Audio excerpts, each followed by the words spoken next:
900 से अधिक राशि का भुगतान न्यासी समिति के द्वारा अब तक किया गया है और मृतक अधिवक्ताओं के विधिक उत्तराधिकारियों को भी आर्थिक सहायता के रूप में इस दौरान 111 करोड़ 81,50,000 रुपए की राशि का भुगतान किया गया है। इसके अलावा केवल हाईकोर्ट में ही नहीं, जनपद न्यायालयों में भी अभी मुख्य न्यायमूर्ति महोदय ने और राज्य शासन को इसके बारे में निर्देश भी दिया था और मैंने स्वयं भी इसकी बैठक ली थी कि जहां पर अभी डिस्ट्रिक्ट कोर्ट नहीं बने हैं वहां पे इंटीग्रेटेड कोर्ट बिल्डिंग बनाने के साथ साथ हम लोगों ने जिला मुख्यालयों को भी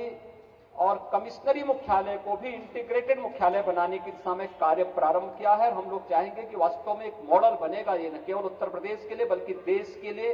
पूरी न्यायिक व्यवस्था के लिए भी और प्रशासनिक व्यवस्था के लिए भी। इस पर कार्य हमारा बहुत तेजी के साथ आगे चल रहा है, लेकिन साथ साथ जनपद न्यायालयों में भी अधिवक्ताओं के चेंबर बने। वास्तव में एक गरीब जब आता है और जब देखता है, घूम फिर करके चारों ओर देखता है, वो तो बड़े विश्वास के साथ आता है कि मैं वकील साहब के पास जा रहा हूं। लेकिन जब वह जाता है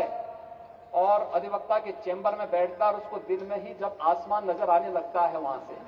क्योंकि टूटा हुआ चेंबर रहता है, टूटे हुए चेंबर से उसको जब सूरज की रोशनी में दिखाई देता है तो उसके मन में कहीं ना कहीं आशंका होती है कि क्या मैं सही जगह आया हूं या कहीं ऐसा तो नहीं कि गलत जगह आ गया हूं। और इसलिए शासन ने कहा है कि भाई हमें जगह दीजिए, हम लोग अधिवक्ताओं के लिए अच्छे चेंबर वहां बनाना चाहते हैं, क्योंकि अधिवक्ता के लिए ये स्वयं के लिए शोहरत हासिल करने का माध्यम नहीं, बल्कि एक गरीब को न्याय देने का एक सशक्त माध्यम भी बनेगा।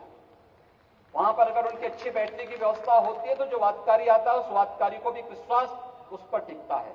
और वादकारी का विश्वास किस बात पर होता है, एक अधिवक्ता के पास जब आता है तो वह